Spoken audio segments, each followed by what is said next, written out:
Assalamualaikum warahmatullahi wabarakatuh. Halo, kembali lagi dengan saya Nurul Anissa dalam video pembelajaran terkait pelayanan kefarmasian di apotik. Berikut adalah rangkaian pembelajaran pelayanan kefarmasian di apotik secara keseluruhan. Jadi, posisi video ini ada di part 2, yaitu pengelolaan sediaan farmasi, Alkes, dan BMHP. Pelayanan kefarmasian di apotik memiliki dua aspek pelayanan, yaitu yang pertama adalah pengelolaan sediaan farmasi, Alkes, dan BMHP. Sedangkan yang kedua adalah pelayanan farmasi klinik. Secara keseluruhan, pengelolaan sediaan farmasi, alat kesehatan, dan BMHP di apotik terdiri dari 7 kegiatan.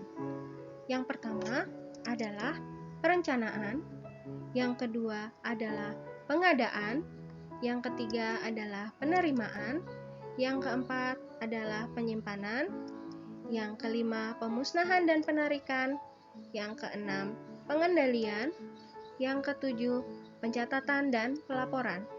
Setelah dilaksanakan secara lengkap, maka kegiatan akan kembali lagi ke kegiatan pertama, yaitu perencanaan. Dan hal ini dilakukan secara terus-menerus selama apotek itu masih berjalan. Kegiatan pertama dalam pengelolaan perbekalan farmasi adalah perencanaan. Perencanaan adalah suatu kegiatan untuk menentukan jenis perbekalan yang akan diadakan di apotek. Dalam perencanaan, pengadaan sediaan farmasi, Alkes, dan BMHP perlu memperhatikan pola penyakit, pola konsumsi, budaya, dan kemampuan masyarakat. Biasanya, menggunakan metode ABC dan Venn untuk menilai dari segi biaya dan juga urgensi dalam pengadaan. Kegiatan kedua adalah pengadaan. Pengadaan adalah satu upaya untuk menjamin kualitas pelayanan kefarmasian. Maka, untuk mengadakan sediaan farmasi di apotik harus melalui jalur resmi sesuai ketentuan perundang-undangan, di mana di dalam perundang-undangan mengisyaratkan bahwa pengadaan haruslah melalui pedagang besar farmasi atau PBF yang resmi.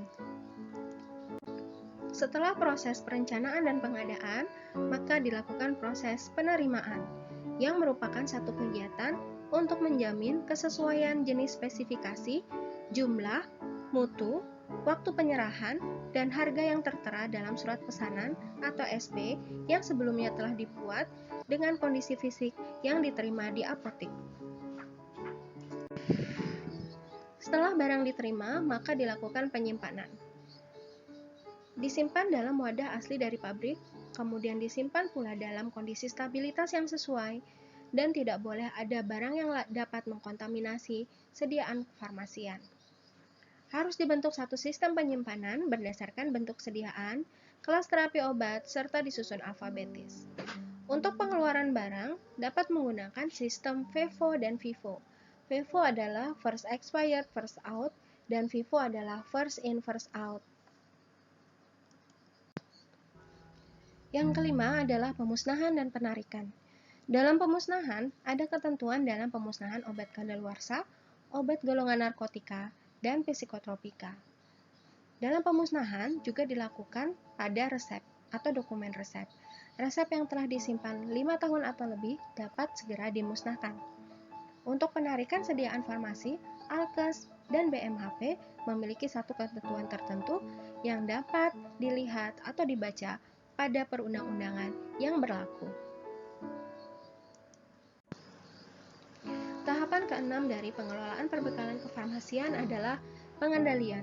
Pengendalian dilakukan dengan kartu stok, baik manual ataupun komputerisasi, yang memuat informasi nama obat, tanggal kadaluarsa, jumlah pemasukan, jumlah pengeluaran, dan berapa sisa persediaan yang ada.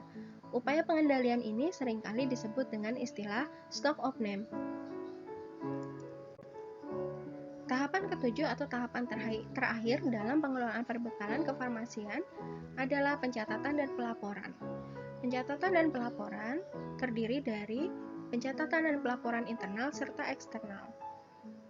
Internal merupakan pelaporan yang digunakan untuk kebutuhan manajemen apotik seperti laporan keuangan dan sebagainya. Sedangkan eksternal merupakan laporan yang dibuat untuk memenuhi kewajiban sesuai dengan ketentuan perundang-undangan seperti pelaporan narkotika, psikotropika, dan yang lainnya di apotik.